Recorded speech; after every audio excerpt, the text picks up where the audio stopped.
PTI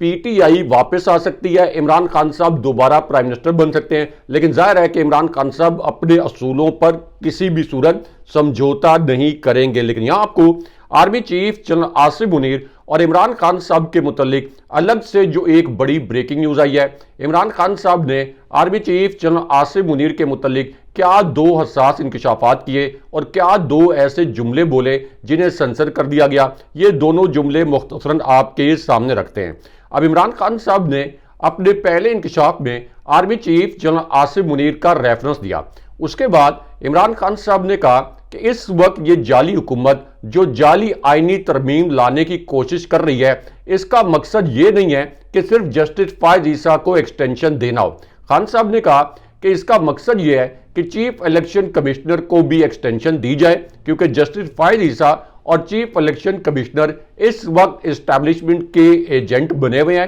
اور ایک تیسرے تھرڈ امپائر کو بھی ایکسٹینشن دینا اس جعلی آئینی ترمیم کا مقصد ہے۔ اس کے بعد عمران خان صاحب نے یہ الفاظ استعمال کیے کہ گینگ آف تھری اس وقت اپنے ذاتی مفاد اور ایکسٹینشن کے لیے ملک کی اخلاقیات اور جمہوریت کو تباہ کر رہا ہے۔ اس کے علاوہ حمود الرحمان کمیشن کی رپورٹ کو پڑھا جائے تو اس میں یہ پتہ چلتا ہے کہ یحییٰ خان نے اپنے ذاتی اقتدار کو بڑھانے کے لیے اور اپنی طاقت قائم رکھنے کے لیے 50,000 پاکستانیوں کو مروا دیا تھا۔ لیکن اس کے بعد عمران خان صاحب نے جو دوسرا انکشاف کیا، اس میں army chief general Asif Munir کا ریفرنس دیا۔ عمران خان صاحب نے کہا کہ اس وقت ملک میں جس قسم کی لاقانونیت ہے، جس طرح سے آئین کو پامال کیا جا رہا ہے، تو آج پاکستان میں یحییٰ خان پارٹ 2 کی بادشاہی ہے۔ آج پورے پاکستان اور نوجوان نسل کا مستقبل خطرے میں ہے، اس لیے اب پوری قوم کو یہ چاہیے کہ وہ اپنی عدلیہ اور سپریم کورٹ کی حفاظت کے لیے کھڑے ہو جائیں۔ اس کے بعد عمران خان صاحب نے راولپنڈی اور کراچی میں جو پی ٹی آئی کا سونامی تھا، اس پر عوام کا شکریہ بھی ادا کیا۔ لیکن یہاں آپ کو اس حکومت کی ایک گھناؤنی واردات اور اسٹیبلشمنٹ کے متعلق اب سے کچھ دیر پہلے جو ایک اور بڑی بریکنگ نیوز آئی ہے، اس بریکنگ نیوز سے آگاہ کرتے ہیں۔ تو معاملہ یہ ہے کہ یہ جو حکومت ہے، اس نے جب دیکھا کہ راولپنڈی میں پی ٹی آئی نے ایک میسو پروٹیسٹ کیا، پی ٹی آئی نے ایک سونامی احتجاج کیا، اور ظاہر ہے کہ راولپنڈی کو اسٹیبلشمنٹ کا اور جی ایچ کیو کا شہر کہا جاتا ہے، تو اس کٹ پتلی حکومت کے اوسان خطا ہو گئے۔ اب اس پوری صورتحال میں عمران خان صاحب جو کہ اس احتجاج میں شریک نہیں تھے، ان کے خلاف دہشت گردی کی ایکٹ 7A کی دہشت گردی ایکٹ 780 کی دفعہ کے تحت مقدمہ درج کر لیا گیا ہے، اور یہ جو مقدمات ہیں دہشت گردی کے، ان میں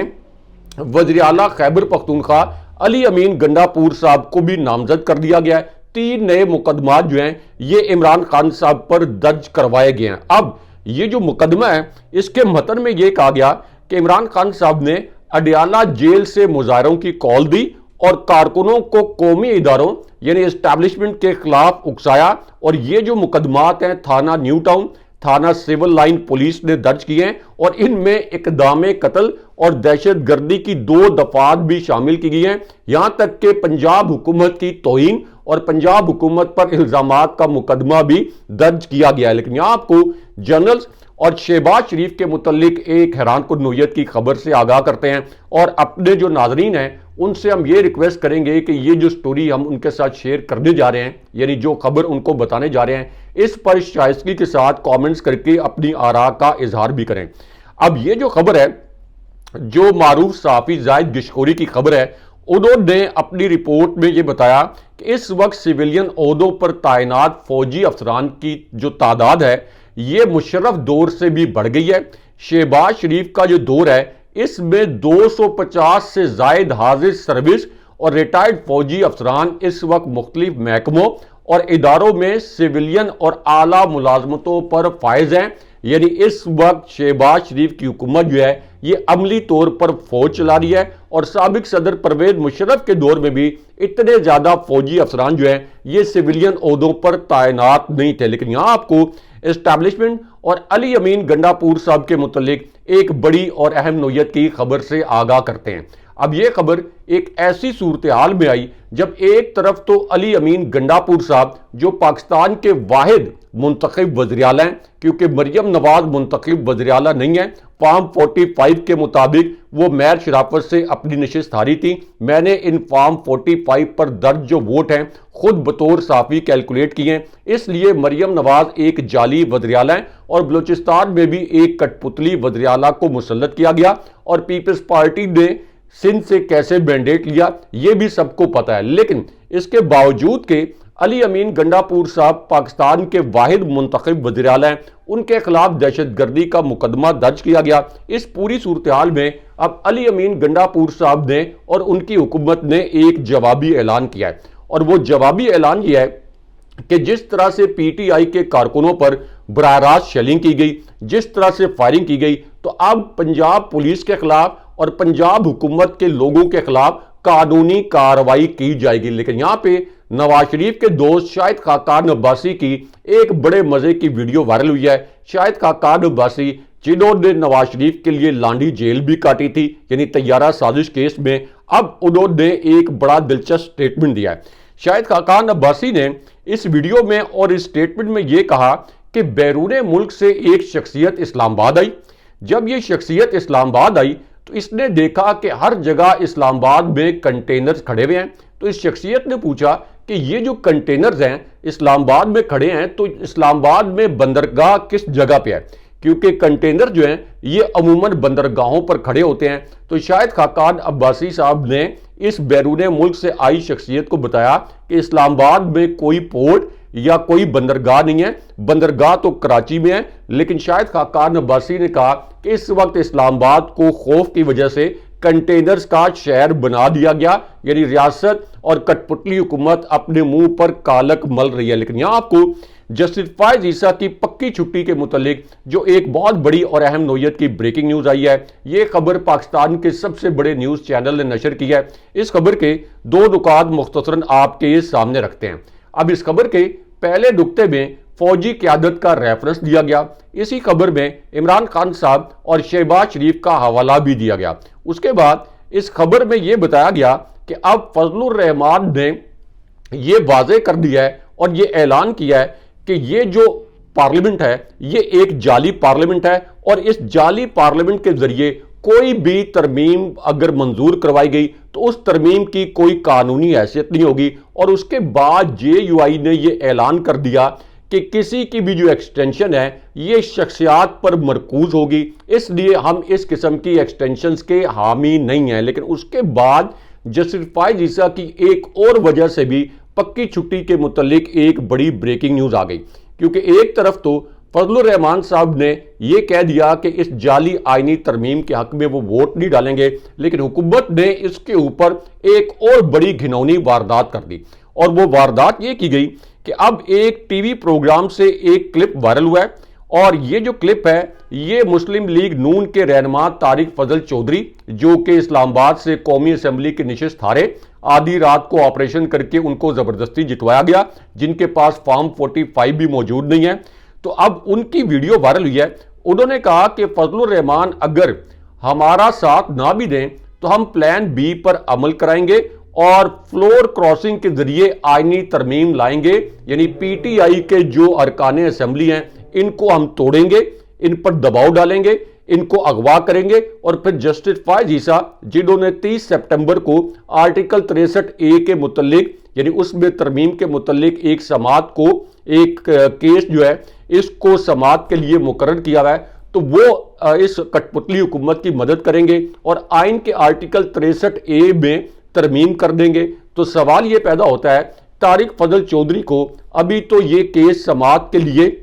اس کی سماعت بھی شروع نہیں ہوئی، تو طارق فضل چودھری کو یہ خبر کہاں سے مل گئی کہ فلور کراسنگ کو جسٹس فائز عیسیٰ کا بینچ جائز قرار دے دے گا۔ لیکن اس کے بعد جسٹس فائز عیسیٰ کی رخصتی کے متعلق ایک اہم اور بڑی خبر آئی ہے۔ اب یہ خبر اس وقت آئی جب ایک طرف تو جسٹس فائز عیسیٰ نے سپریم کورٹ کو کور کرنے والے رپورٹرز کے متعلق یہ الفاظ بولے کہ یہ جو سپریم کورٹ کے رپورٹرز ہیں یہ اب کورٹ رپورٹنگ نہیں کرتے بلکہ یہ ڈالرز کے لیے رپورٹنگ کرتے ہیں۔ دوسری جانب سپریم کورٹ کے انہی رپورٹرز نے یہ کہا کہ اصل میں اس وقت جسٹس فائز عیسیٰ اسٹیبلشمنٹ کے ایک گھٹیا اور انتہائی مکار ایجنٹ بنے ہوئے ہیں، اور اب وہ اپنی لاقانونیت اور آئین شکنی پر مبنی جو فیصلے ہیں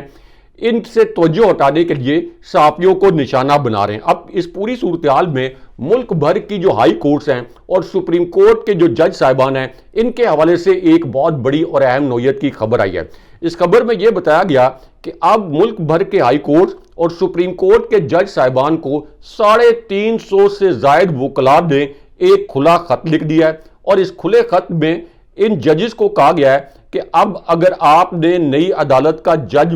آپ اگر بنے تو اس کا مطلب یہ ہوگا کہ آپ پی سی او جج ہوں گے، آپ کو تاریخ کوڑے دان میں پھینک دے گی، آپ کے پاس آخری موقع ہے کہ آپ نے تاریخ میں اپنا نام کیسے لکھوانا ہے اور کیا آپ اس جرم میں شریک ہوں گے یا نہیں ہوں گے۔ لیکن اس کے بعد ایک طرف تو بلوچستان بار کونسل اور اب وکلاء کی تنظیموں نے یہ اعلان کر دیا ہے کہ ہم جسٹس فائز عیسیٰ کو ہر صورت گھر بھیج کر رہیں گے، ان کے خلاف تحریک چلائیں گے اور ان کو کسی بھی صورت یہ ایکسٹینشن نہیں لینے دیں گے، جیسا کہ آپ اس وقت ہمارے تھمبنیل میں دیکھ رہے ہیں۔ اگلے پروگرام تک کے لیے اللہ حافظ۔